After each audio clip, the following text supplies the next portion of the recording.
In this video, I'll discuss the next topic called Kerberos. Now, Kerberos is an advancement of KDC, which I have discussed in the previous video. Now, in this case, it is also used for authentication. What do you mean by authentication? Is that user is what it pretends to be. And it is mainly used for distributed environment, especially distributed environment के लिए use होती है. What is distributed environment? Where power is distributed into multiple places, and we have multiple clients and servers on different locations in a network. Basically, Kerberos is a Greek word which is named for a three-headed dog. ये basically एक Greek word है जिसका मतलब है कि एक dog जिसके 3 head है. 3-headed dog का मतलब है इतना secure. If the dog can see the 3 directions simultaneously, then the dog will not allow any intruder to come inside. So basically Kerberos is more secure, very effective approach. Before moving to this, we'll understand the various components in used in Kerberos. There is a client. Client is a machine which wants the services from the server. Server is a machine which provides the services. Next, we have 2 different actors. First, we'll understand why do we need these. In a story form, we can say, for example, whenever in a distributed environment, in a network, there are so many clients and so many servers, different locations. Now, let's say one client wants to talk to one server. In that scenario, client 1, client 2, client 3, and this is server 1, server 2, server 3. So for example, client 1 wants to talk to server 2, then client will send its username and password to the server, and server will authenticate it and then give the services to the client. In a distributed environment where the number of clients are very large, then the server will always be busy in authentication and providing the services, so there will be a bottleneck. Due to this bottleneck, the performance of the network will go down. To resolve this, for example, we have a fun park. Fun park, let's say, will always have a center system जहाँ पे पैसे payment करने होते हैं. On the other side, अगर हम बोले कि there are so many rides, तो राइड्स क्या है, हमारे सर्वर्स हैं लेट्स से. तो अगर राइड पे जो पर्सन इज़ देयर, अगर वो पैसे भी हमसे कैरी करे, कलेक्ट करे, देन वो सर्विसेज भी प्रोवाइड करे, दैट मीन्स वो राइड प्रोवाइड करे, तो उस केस में that there will be a bottleneck. Bottleneck का मतलब क्या है, there will be a long queue of people in that particular ride. So उसका सोल्यूशन क्या निकालते हैं कि there will be a centre system जहाँ पे पैसे पेमेंट कर दो and you will get a band on your hand. तो बैंड का मतलब क्या है, बैंड अगर हाथ पे है तो जो राइड वाला है उसकी हेडेक नहीं है कि वो चेक करे कि यू हैव पेड और नॉट. वो सिर्फ बैंड देखेगा एंड आपको सर्विस प्रोवाइड कर देगा, नेक्स्ट को सर्विस प्रोवाइड कर देगा. तो things will go faster in this. So इसीलिए we have authentication server in this.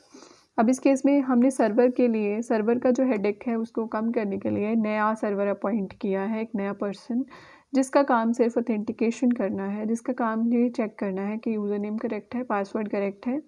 अगर करेक्ट है तो उसको एक, जैसे हमें फन पार्क में बैंड मिलता है, वैसे ही ऑथेंटिकेशन सर्वर हमें एक टिकट दे देगा.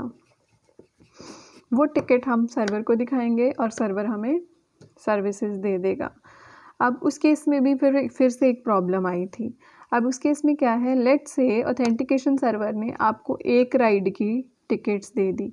एक राइड की टिकट का मतलब है कि आपने एक सर्वर की टिकट दे दी कि ठीक है आप इस सर्वर पे जा सकते हो. Next time let's say client wants to go to another server 2, then फिर से उसको ऑथेंटिकेशन सर्वर के पास जाना पड़ेगा कि मुझे फिर से टिकट दे दो. सो उसको रिजॉल्व करने के लिए हमने क्या बोला कि टिकट ग्रांटिंग एक सर्वर लगा दिया, एक और सर्वर अपॉइंट किया. इसका मतलब है टिकट ग्रांटिंग सर्वर का मतलब है वो चेक करेगा कि आपने कौन से सर्वर को यूज़ करना है. तो ऑथेंटिकेशन सर्वर यहाँ पे सिर्फ ये चेक करेगा कि आपका यूज़र नेम पासवर्ड करेक्ट है या नहीं. TGS को आपने बताना है कि आपने कौन से सर्वर को यूज़ करना है. No why 2 servers and why TGS भी आपको एक टिकट ही देता है. So why 2 tickets. Number 1 is कि जब आप ऑथेंटिकेशन करते हो तो आपको सिंगल साइन ऑन की वजह से, सिंगल साइन ऑन क्या है, गूगल का जो कॉन्सेप्ट है कि आप एक बार ही आपने बस साइन इन करना है, बार बार साइन इन करने की ज़रूरत नहीं है। उसका रीज़न क्या होता है कि जितनी बारी आपका पासवर्ड ट्रैवल करेगा ऑन द नेटवर्क, उतनी बारी चांस है कि इंट्रूडर आपका पासवर्ड गेट कर सकता है। सो इन दिस सिनेरियो जो हमारी टिकट होगी ऑथेंटिकेशन सर्वर ने हमें दी, उसकी वैलिडिटी ज़्यादा होगी। फॉर एग्जांपल अ डे, जो TGS हमें टिकट देता है फॉर द सर्वर, उसकी वैलिडिटी हम बहुत कम रखेंगे, क्योंकि अगर हम ऑथेंटिकेशन सर्वर की टिकट को बार बार यूज़ करेंगे, TGS को नहीं यूज़ करेंगे, तो टिकट की वैलिडिटी ज़्यादा हो जाएगी, तो इंट्रूडर उसको रीप्ले कर सकता है। इसलिए हमने इस टिकट को की वैलिडिटी ज़्यादा रखी है और TGS वाली जो टिकट है उसकी वैलिडिटी कम रखी है, सो दैट इंट्रूडर के पास अगर वो टिकट को कैप्चर भी कर लेता है तो रीप्ले करने का टाइम कम हो। So now will see the elaboration of the same. Kerberos क्या है? is a mutual authentication protocol enables communicating parties to satisfy themselves mutually about each other's identity and to exchange session keys। तो इसमें जो entities हैं वो आपस में एक दूसरे को की आइडेंटिटी को सेटिस्फाई कर सकते हैं एंड सेशन की को एक्सचेंज करेंगे एज विद KDC। सो Kerberos is an authentication service designed for use in distributed environment। distributed environment के लिए स्पेशली डिज़ाइंड किया गया है। Next, Kerberos provides a trusted third party authentication service that enables clients and servers to establish authenticated communication। Kerberos के में हमारे पास एक third party है, that is authentication server TGS, जो क्या है क्लाइंट को हेल्प करेगा कि आपस में वो एक ऑथेंटिकेटेड कम्युनिकेशन को इस्टेब्लिश कर पाए। नाउ अब हम देखेंगे किस सिनेरियो में हम ये पढ़ रहे हैं, कौन सा सिनेरियो है और द मॉडल क्या है। तो मॉडल क्या है, हमारे पास एक ओपन डिस्ट्रीब्यूटेड एनवायरनमेंट है। ओपन डिस्ट्रीब्यूटेड एनवायरनमेंट मतलब क्लाइंट्स भी उसी नेटवर्क पे हैं, सर्वर भी, बहुत सारे क्लाइंट्स हैं, बहुत सारे सर्वर हैं, where users at workstations wish to access the access services on the servers now distributed throughout the network. In this environment, a workstation cannot be trusted to identify its users correctly. In particular, the following 3 threats exist. So जैसे एक बहुत बड़ा distributed environment है, उसमें वो server उस पर कैसे ट्रस्ट करे कि ये क्लाइंट वही है जो यूज़ करना चाहता है। फॉर एग्जांपल, जहाँ पे भी हम फ़न राइड के लिए जाते हैं फ़न पार्क में, वहाँ पे भी ये सारे थ्रेड्स एग्जिस्ट करते हैं। उसमें जो राइड दे रहा है उसको कैसे पता चलेगा कि ये person is authenticated to use the services, इसने पैसे पे किए हैं या नहीं किए हैं। सो क्या वो सारे थ्रेड्स इधर भी एग्जिस्ट करते हैं। For example, a user may gain access to a particular workstation and pretend to be another user working from that workstation. For example, किसी और के कंप्यूटर पे कोई यूज़र बैठ गया है और वो प्रिटेंड कर रहा है कि मैं वही वाला यूज़र हूँ, is one scenario. Second, user may alter the network address of the workstation, वो अपना IP एड्रेस बदल ले सकता है। अगर वो अपना IP बदलेगा तो वो इम्पर्सोनेट करेगा किसी और यूज़र को लेके, that is also the threat. Third क्या है, यूज़र में ईवसड्रॉप और on exchanges and replay attack कर सकता है सर्वर की एक्सेस के लिए। For example,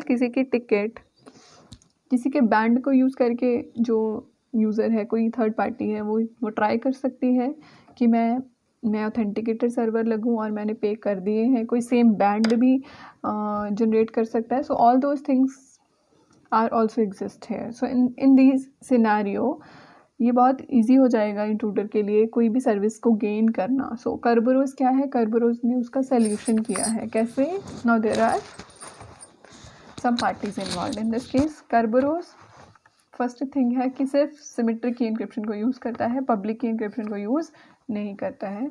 so the very first step of Kerberos is client ने, I have already told why we have authentication server and why we have TGS। So these are our actors in this। तो client क्या है, machine है। Client सबसे पहले किसके पास जाएगा, authentication server के पास जाएगा। ऑथेंटिकेशन सर्वर को अपना आइडेंटिटी ऑथेंटिकेट करवाएगा, that yes I am this person. Once authentication server बोलेगा कि येस यू आर ऑथेंटिकेटेड, तो उसको एक टिकट दे देगा। वो टिकट वो TGS के पास जाके दिखाएगा कि here I have authenticated myself and I want to use this server. तो TGS उसको टिकट दे देगा। उस टिकट को देख के फिर सीधा सर्वर के पास जाएगा और सर्वर उसको सर्विसेज प्रोवाइड कर देगा। अब उसमें क्या क्या बात करते हैं, these are the messages. It looks little complicated but it is very simple. पहले क्लाइंट ने ऑथेंटिकेशन सर्वर के पास जाके क्या बोला कि मेरी आईडी है ये, अपना यूनिक आइडेंटिफायर बताया कि मैं ये वाला क्लाइंट हूँ और मुझे इस TGS से बात करनी है, कौन से वाले टिकट ग्रांटिंग सर्वर से बात करनी है। तो उस ये इवॉल्व हुआ है with the time. I have directly come to the Kerberos 4 protocol. So अगर आपने इसकी इलैबोरेशन देखनी है, that is also you can say कि पहले सिर्फ ऑथेंटिकेशन सर्वर आया था, फिर बाद में TGS आया, but this is the complete Kerberos 4 protocol. So यहाँ पे TGS ऑलरेडी है तो उसको पता है कि TGS की आईडी बता देगा कि मुझे मेरी आईडी ये है, TGS की आईडी ये है। तो अब ऑथेंटिकेशन सर्वर क्लाइंट को कहता है एक, अब जो KC है, KC इज़ अ की, उसके साथ एक टिकट इनक्रिप्ट करके भेजेगा C को। Now what is KC? KC is the key generated from clients password. अब यहाँ पे जो ऑथेंटिकेशन सर्वर है वो क्लाइंट से उसका पासवर्ड नहीं पूछ रहा है, क्योंकि we don't want password to travel on the network. So वो पासवर्ड से की जनरेट करेगा कोई एल्गोरिदम लगा के, और वो एल्गोरिदम यूज़र को भी पता होती है। सो इन दैट केस वो उस की से पासवर्ड टिकट को इनक्रिप्ट करके यूज़र को भेजेगा। अब इसमें ऑथेंटिकेशन कैसे हो रही है कि जिस यूज़र के पास एक्चुअल पासवर्ड होगा वही सेम KC जनरेट कर सकता है, और जो जिसके पास KC होगी वही टिकट को ओपन कर सकता है।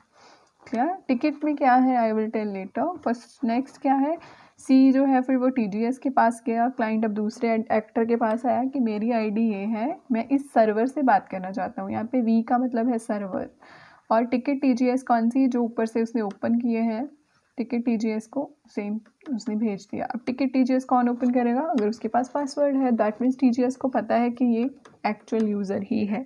अब इन दिस केस TGS ने क्लाइंट को फिर से एक ticket they the, ticket V, and C ने वही वाली टिकट और अपनी आईडी किसको बता दी? सर्वर को बता दी। सर्वर ने उस टिकट को देखा और उसको सर्विसेज प्रोवाइड कर दी। फॉर एग्जांपल मेल हो सकती है, प्रिंट सर्वर सर्विस हो सकती है, anything. Now will see what is in the ticket. So जो पहले हमारी टिकट हमें ऑथेंटिकेशन सर्वर ने दी थी, टिकट TGS, उसमें क्या है? Encrypted with KTGS। अब KTGS वाली कौन सी की है? की shared between authentication server and TGS। Authentication server and TGS automatically अपने बीच में की शेयर करेंगे, उसको हम कहते हैं KTGS। उसके साथ इनक्रिप्ट करके आईडी ऑफ C की आईडी, C की आईडी क्या है? Address of C, this is IP address here, IP address of C। IP address इसलिए भेजा ताकि अगर फॉर्ज है जो जहाँ से पैकेट आया है तो TGS चेक कर सकता है। Next is ID of TGS, उस TGS की ID, time stamp 1 and life time 1। Time stamp क्यों लगाया? रिप्ले अटैक ना हो कि किस टाइम पर टिकट इशू हुई है। लाइफ टाइम का मतलब है कब से लेके कब तक ये टिकट वैलिड होगी। टिकट ऑफ V, अब ये कौन सी टिकट है? जो TGS ने इशू करी थी क्लाइंट को। इसमें भी क्या है? Encrypted with KV। अब इस केस में ये टिकट क्लाइंट को भी समझ में नहीं आएगी, क्योंकि KTGS किसके पास है? या तो TGS के पास या ऑथेंटिकेशन सर्वर के पास। ऐसे ही जो V की टिकट है वो KV से बंद है। KV क्या है? की shared between TGS and server. TGS और सर्वर के बीच में की शेयर्ड है, उसको हम कहते हैं KV। उसके साथ इनक्रिप्टेड है ID of C, address of C, ID of V, यहाँ पे सर्वर की ID जिस सर्वर की वो टिकट है। नेक्स्ट इज टाइम स्टैम्प 2, जिस टाइम पर वो टिकट इशू हुई है, और लाइफ टाइम 2। लाइफ टाइम 2 मतलब इस टिकट की वैलिडिटी कब तक है। हमेशा जो हमारी V टिकट है इसकी वैलिडिटी कम होती है, और हमारी टिकट ये TGS वाली की वैलिडिटी ज़्यादा होती है, बिकॉज हम ऑथेंटिकेशन कम से कम करना चाहते हैं, और every time the client will tell to TGS कि उसने सर्वर को यूज़ करना है। That is all about Kerberos. Please, if you have any doubt, write in the comment section. Download the notes from there. Thank you for watching the full video.